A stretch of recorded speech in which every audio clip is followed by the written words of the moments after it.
उच्च न्यायालय ने हिमाचल प्रदेश विश्वविद्यालय के गणित विभाग में लगे 2 प्रोफेसर अयोग्य घोषित कर दिए। कोर्ट ने विश्वविद्यालय में पूर्व की भाजपा सरकार के समय हुई भर्तियों में गड़बड़ी के मामले में ये अहम फैसला सुनाया है।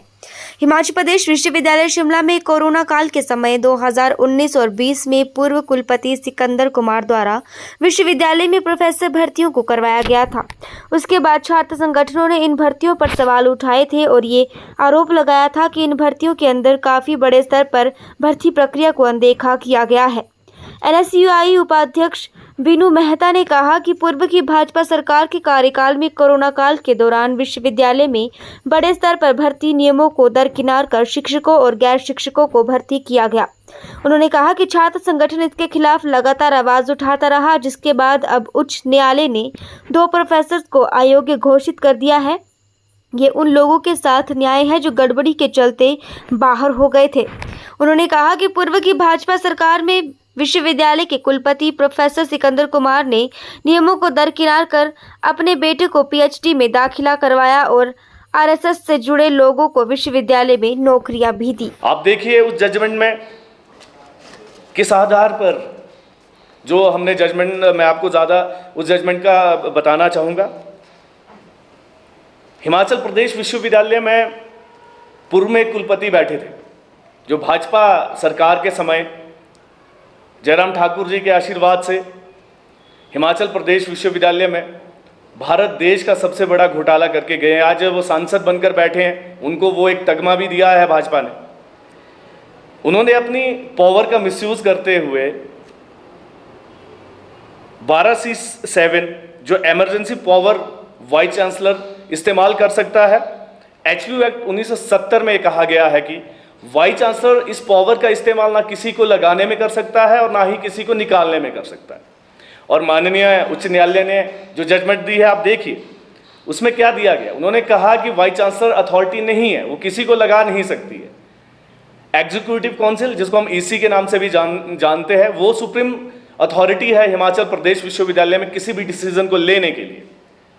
अब जब ये केस सामने आता है, जब जजमेंट हमारे सामने आती है, पूरे भारत देश और हिमाचल प्रदेश के युवा जब इस जजमेंट को पढ़ रहे हैं तो उनके सामने क्या आता है। वाइस चांसलर 23/11/2019 को एक ईसी की मीटिंग करते हैं हिमाचल प्रदेश विश्वविद्यालय में, जो भाजपा समर्थित वहां पर बिठाए गए डॉक्टर सिकंदर कुमार।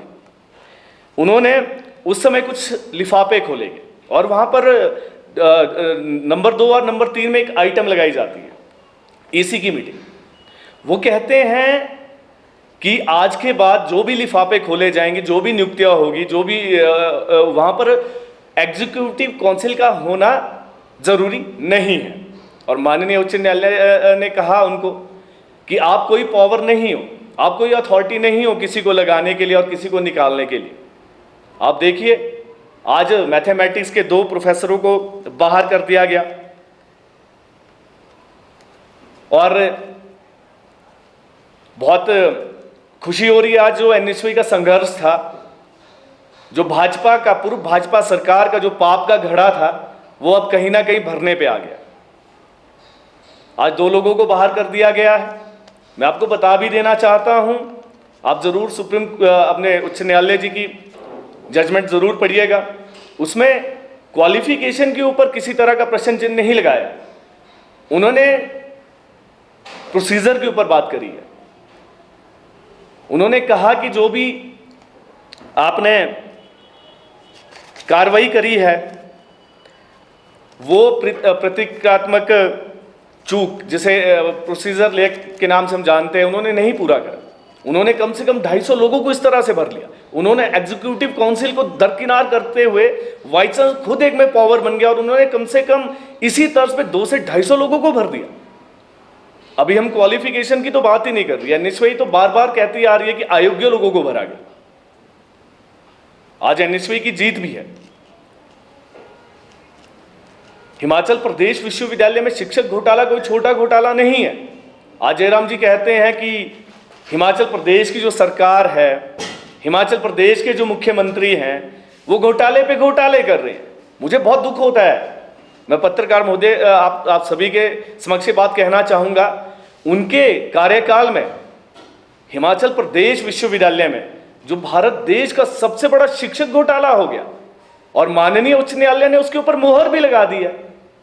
और जो एनएसवी बार बार कह रही थी, हमें तो उसका खामियाजा भी भुगतना पड़ा। हमें विश्वविद्यालय से निष्कासित कर दिया गया उन कुलपति द्वारा। उन्होंने अपने बेटे की फर्जी एडमिशन पीएचडी में करवाई और हमने शिक्षक घोटाले उनके बेटे के प्रति आवाज उठाई तो हमें निष्कासित भी कर दिया। हमारी पीएचडी एडमिशन उसको भी कैंसिल कर दिया, मात्र इसलिए कि हम उनके द्वारा जो घोटाले विश्वविद्यालय में किए जा रहे उसके खिलाफ आवाज उठा रहे थे। हमारे एनएसवी के साथियों को हरास किया गया, हमारे ऊपर केसेस बनाएंगे। आज सत्यता को प्रमाण की आवश्यकता नहीं होती है। आप देखिए, आज आपके सामने सब कुछ है। स्वयं तो आज वो बैठे हैं संसद में, वहां भी किसी ना किसी तरह का घोटाले करने के लिए बैठे हैं। जयराम ठाकुर जी को तो शर्म आनी चाहिए। उनके राज में हिमाचल प्रदेश के युवाओं के भविष्य के साथ खिलवाड़ किया गया, मेरिटोरियस स्टूडेंट्स को बाहर कर दिया गया और यहाँ पर भाजपा, आरएसएस, एबीवीपी के कार्यकर्ताओं को जो रात दिन राजनीति करते हैं उनको आपने उस शिक्षक पदों पे भर्ती करवा दिया गया। उसी तर्ज पे आप देखिए, जिस दिन वो नामांकन भरते हैं और कुलपति के पद से इस्तीफा देते हैं, उसके 2 दिन तक वो विश्वविद्यालय में बैठते हैं और 250 लोगों को आउटसोर्स के माध्यम से, जो आरएसएस के कार्यालय में झाड़ू देता है, आरएसएस की शाखाएं लगाता है, उन लोगों को आपने आउटसोर्स के माध्यम से हिमाचल प्रदेश विश्वविद्यालय में भर दिया। मैं हिमाचल प्रदेश के युवाओं को कहना चाहता हूं, आप इस बारे में सोचिए। आपको आज जिस तरह से बरगलाया जा रहा है, जिस तरह से आपके सामने तस्वीर रखी जा रही है, ये लोग वो लोग हैं जो शिक्षा को नहीं चाहते हैं। मैं हिमाचल प्रदेश विश्वविद्यालय प्रशासन से भी आग्रह करना चाहूंगा, माननीय उच्च न्यायालय ने जो निर्णय दिया है, जो जजमेंट अपनी दी है, आप एक जरूर लिस्ट बनाइए जिनके रिक्रूटमेंट में किसी भी तरह का प्रोसीजर फॉलो नहीं हुआ है। आप एक लिस्ट तैयार कीजिए, उसी बेस पे उन लोगों को भी आपको घर बिठाना चाहिए। यहां क्वालिफिकेशन की बात नहीं है। जब आपने प्रोसेस ही फॉलो नहीं करा है और आपने लोगों को विश्वविद्यालय में शिक्षक लगा दिया, हिमाचल प्रदेश के युवाओं के भविष्य को अंधकार में धकेलने के लिए हिमाचल प्रदेश विश्वविद्यालय को आपने आरएसएस का अखाड़ा बना दिया। जिस विश्वविद्यालय में रिसर्च होनी चाहिए, आज उस विश्वविद्यालय में यह कहा जाता है कि आपको पीएचडी तभी करवाई जाएगी अगर आप आरएसएस की शाखाएं लगाएंगे।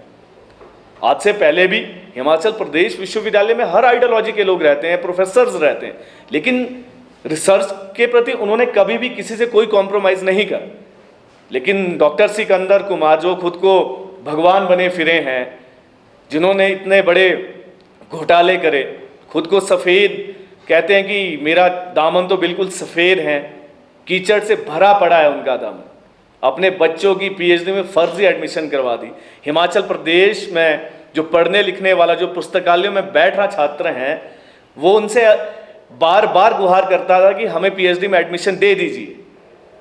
जो पूरे, चाहे वो नेट क्वालिफाइड करके आ रहा है, जेआरएफ क्वालिफाइड करके आ रहा है, अपना एंट्रांस क्लियर करके आ रहा है, लेकिन उनको पीएचडी में एडमिशन नहीं दी जाती थी।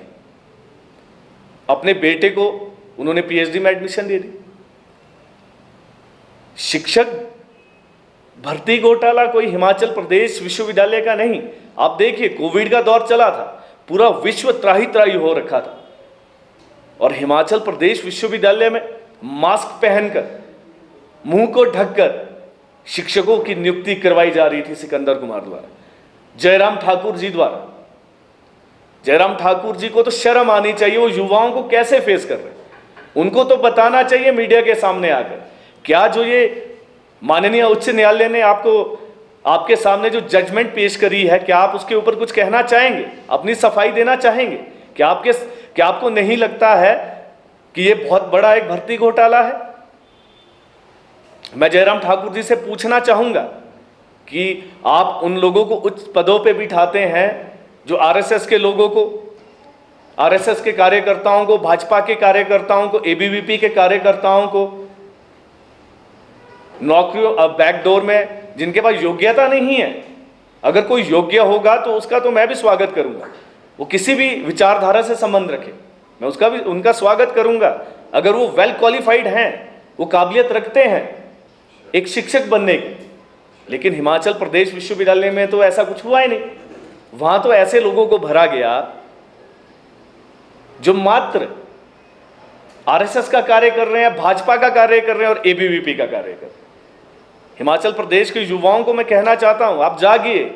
एनएसयूआई तो हमेशा से जागी है।